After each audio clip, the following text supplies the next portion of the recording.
মুভির প্রথমে আমরা অ্যালিসকে দেখি। সে একটা ম্যাগাজিনের হয়ে কাজ করত। অ্যালিস যখন তার কাজ শেষ করে শহরে ফিরে যাচ্ছিল তখন সে প্লেনের মধ্যে রনিকে দেখে। রনি হাতগাড়ি চালিয়ে চালিয়ে সুপার বডি বানিয়েছিল, হাওয়া দিলেই উড়ে যাবে। রনি প্রথম ফ্লাইটে যাচ্ছিল, সে এরকম আরামদায়ক সিট পেয়ে বেশ খুশি। অ্যালিসের সাথে সে কথা বলার চেষ্টা করে, কিন্তু অ্যালিস তাকে খুব একটা পাত্তা দেয় না। প্লেন ল্যান্ড করে অ্যালিস তাকে গুড বাই বলে চলে যায়। হঠাৎই রনি নোটিশ করে অ্যালিস তার পেন ড্রাইভটা প্লেনেই ফেলে গেছে। রনি পেন ড্রাইভটা অ্যালিসকে দেওয়ার জন্য চায়, কিন্তু অ্যালিস ততক্ষণে এয়ারপোর্ট ছেড়ে চলে গেছে। এইদিকে আমরা জানতে পারি অ্যালিসের বয়স 40 বছর, আর এই দুনিয়ায় তার কেউ নেই। তার ডিভোর্স হয়ে গেছে 8 বছর আগে। এদিকে অফিসে তার কম্পিটিটর ছিল যে অ্যালিসের জায়গাটা নিতে চায়, আর বসও তাকে লাইক করত। এদিকে বস অ্যালিসকে বলে, তোমার সোশ্যাল লাইফ বলতে কিছুই নেই, তুমি সব সময় স্যাড থাকো, দুঃখী থাকো, তোমার মাথায় কোনো নতুন কোনো আইডিয়াও আসে না। আমার মনে হয় তোমাকে ডিমোশন করে দেওয়া দরকার। অ্যালিসও ভেবে দেখে সে সত্যিই এই দুনিয়ায় খুবই একা। সে কাজ করতে গিয়ে নোটিস করে পেন ড্রাইভটা নেই। হঠাৎই তার মনে পড়ে সে লাস্টবার প্লেনে ব্যবহার করেছিল। সেদিন রনি তাকে একটা কার্ডও দিয়েছিল যেখানে তার ফোন নাম্বার লেখা আছে। অ্যালিস রনিকে কল করে। রনি তখন ক্লাবে ছিল। রনি বলে, পেন ড্রাইভটা আমার কাছেই আছে, তুমি এখানে চলে আসো। অ্যালিস পেন ড্রাইভটা নেওয়ার জন্যই সেখানে পৌঁছে যায়। এটা গরিবদের এলাকা ছিল, অ্যালিস এই এলাকায় কোনোদিনই আসেনি। এদিকে রনি এসে অ্যালিসকে ভিতরে ডেকে নিয়ে যায়। অ্যালিসের সাথে তার সব বন্ধুদের সাথে পরিচয় করায়। অ্যালিস বলে, আমার পেন ড্রাইভটা কোথায়? রনি বলে, ওটা আমার বাড়িতে আছে। রনির কাছে ছিল একটা গোলাপি স্কুটি। অ্যালিস বলে, এটাই যাব? রনি বলে, হ্যাঁ। রনির কাছে স্কুটিতে যাওয়া ছাড়া আর কোনো রাস্তাই ছিল না। সে হেলমেট লাগাতে পারছিল না। রনি তাকে সাহায্য করে। এদিকে অফিসের অ্যালিসের দুজন কর্মচারী অ্যালিস আর রনির ছবি তুলে নেয়। রনি বাড়িতে গিয়ে অ্যালিসের পেন ড্রাইভটা খুঁজে বের করে। অ্যালিস পেন ড্রাইভটা নিয়ে সেখান থেকে চলে যাচ্ছিল। রনি বলে, তুমি আমার সাথে ডিনারে যাবে? অ্যালিস বুঝতে পারে রনি কি চাইছে। অ্যালিস বলে, তুমি আমার থেকে অনেক ছোট, আমার বয়স 40 আর তোমার 20, তাই আমাদের মধ্যে কিছুই হবে না। অ্যালিস সেখান থেকেই চলে আসে। পরের দিন অ্যালিস অফিসে গিয়ে জানতে পারে কালকে রাতে কেউ তার আর রনির ছবি তুলে ভাইরাল করে দিয়েছে, কিন্তু বস এটাতে খুবই খুশি ছিল। বস বলে, তুমি কম বয়সী ছেলেকে ডেট করছো, এটাতে কোনো সমস্যা নেই। তোমার পার্সোনাল লাইফ যদি ভালো থাকে তাহলে তুমি কাজও ভালো করবে। এদিকে অ্যালিসও তার লাইফে কাউকে চায়।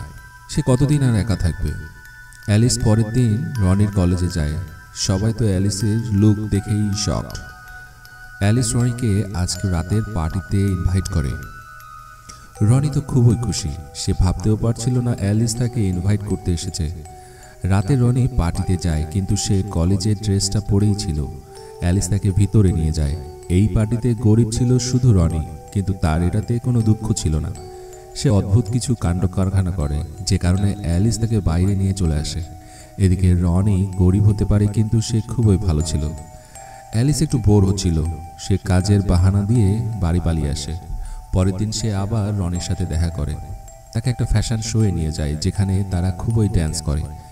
রনি তো সবসময় গাড়ি চালানোর জন্যই রাজি ছিল, আর আজকে অ্যালিসও তার সঙ্গ দেয়। কিছুক্ষণ পর তারা বাড়ি চলে আসে। অ্যালিস রনিকে গুড বাই বলে দেয় এবং রুমে চলে আসে, কিন্তু রনি অন্য কিছু চাইছিল। সে আবার বাড়িতে আসে। রনি যখন জানতে পারে অ্যালিসের বাড়িতে কেউ নেই, অ্যালিস একা, তখন সে সেখানে অ্যালিসের সঙ্গে কাহিনী শুরু করে দেয়। অ্যালিসও তাকে আটকায় না। রনি জেসিবি বের করে অ্যালিসের গুফায় খাল খুঁড়তে শুরু করে। এত এক্সপিরিয়েন্সওয়ালা ইঞ্জিন পেয়ে রনি তো খুবই খুশি। এদিকে রনিও হাতগাড়ি চালিয়ে চালিয়ে তার গাড়িটিকে খুবই মজবুত বানিয়েছিল। সে জোরদার গাড়ি চালায়। পরের দিন সকালবেলা দুজনেই সন্তুষ্ট। অ্যালিস মন থেকে এতটা খুশি কোনোদিনও হয়নি। তাদের রিলেশনও শুরু হয়। তারা সকালে বিকালে দিনে দুপুরে শুধু কাহিনী বানাচ্ছিল। রনি তার গোলাপি স্কুটিতে করে অ্যালিসকে ঘোরাচ্ছিল। অ্যালিস খুবই বড়লোক ছিল। সে এইরকমভাবে কোনোদিনও বাঁচেনি। তার এইসব কিছু অনেক ভালো লাগে। রনির সঙ্গ পেয়ে সে খুবই খুশি। অ্যালিসের পার্সোনাল লাইফ ভালো চলছিল, সে কাজও ভালো করছিল। এইভাবেই দিন পার হয়ে যায়। রনি একদিন অ্যালিসকে ডেটে নিয়ে যায়, যেখানে অ্যালিস বলে, তুমি আমার থেকে অনেক ছোট, আমি ধীরে ধীরে বুড়ো হচ্ছি আর তুমি ইয়াং। তুমি আমার জন্য তোমার লাইফটা নষ্ট করো না। আমাদের কাহিনী এখানেই শেষ, আমরা আর কোনোদিনও দেখা করব না। রনি সেটা শুনে শকড হয়ে যায়, তার মুখ দিয়ে আর কোনো কথাই বের হয় না। অ্যালিস ব্রেকআপ করে সেখান থেকে চলে আসে। এতে রনির মন ভেঙে যায় এবং সে অনেক দুঃখী ছিল।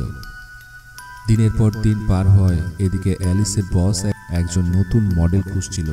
হঠাৎ অ্যালিসের ল্যাপটপে সে রনির ছবি দেখতে পায়। বস বলে, এই পাতলা ছেলেটাকে মডেল বানাবো, একে নিয়ে এসো। অ্যালিস এখনও কাউকে বলেনি তাদের ব্রেকআপ হয়ে গেছে। তাকে যেমন করেই হোক রনিকে ম্যানেজ করে নিয়ে আসতে হবে, আর না হলে বস তাকে কাজ থেকে বের করে দেবে। অ্যালিসের কাছে আর কোনো রাস্তা ছিল না, সে রনির কাছে যায়। রনি ভাবে অ্যালিস হয়তো আবার তার কাছে ফিরেই এসেছে, কিন্তু অ্যালিস যখন বলে যে সে কাজের জন্য এসেছে, তখন রনি খুবই রেগে যায়। কিন্তু সে অ্যালিসের কথায় নাও বলতে পারে না। সে পরের দিন শুটিংয়ে যায়, যেখানে অ্যালিসের অ্যাসিস্ট্যান্ট এসে বলে, অ্যালিস তোমাকে শুধুই ব্যবহার করছে ওর চাকরিটা বাঁচানোর জন্য, তুমি শুধুমাত্র তার একটা খেলনা। রনি এইসব কথা শুনে খুবই রেগে যায়। সে শুটিং ছেড়ে চলে আসছিল। অ্যালিস তাকে আটকাতেই যায়, কিন্তু রনি তাকে খুবই অপমান করে। রনি বলে, তুমি শুধু তোমার ফায়দার জন্য, লাভের জন্য আমাকে ব্যবহার করছো, তুমি একজন বড় মতলবী মানুষ। রনি চলে যায়। এইদিকে শুটিং ক্যান্সেল হওয়ার কারণে অ্যালিসের বস তাকে কাজ থেকে বের করে দেয়। কিন্তু এদিকে অ্যালিস এতটা দুঃখী ছিল না, তার খারাপ লাগছিল এটাতে যে সে রনিকে ধোঁকা দিয়েছে। কিন্তু অ্যালিসও রনিকে ভালোবাসে। পরের দিন অ্যালিস রনির স্কুলে যায়, ক্লাসের সবার সামনে রনিকে প্রপোজ করে। রনি তো পুরোই শকড। রনি অ্যালিসের কাছে আসে, তারা আবারও এক হয়ে যায়। তারা আবার নতুন করে তাদের রিলেশন শুরু করে। আর এই কাহিনীটি এখানেই শেষ হয়ে যায়। ভিডিওটি ভালো লাগলে লাইক দিবেন, সাবস্ক্রাইব করবেন আমাদের চ্যানেলটিকে। যারা এখনও সাবস্ক্রাইব করেননি প্লিজ চ্যানেলটিকে সাবস্ক্রাইব করে রাখুন। দেখা হচ্ছে পরবর্তী ভিডিওতে।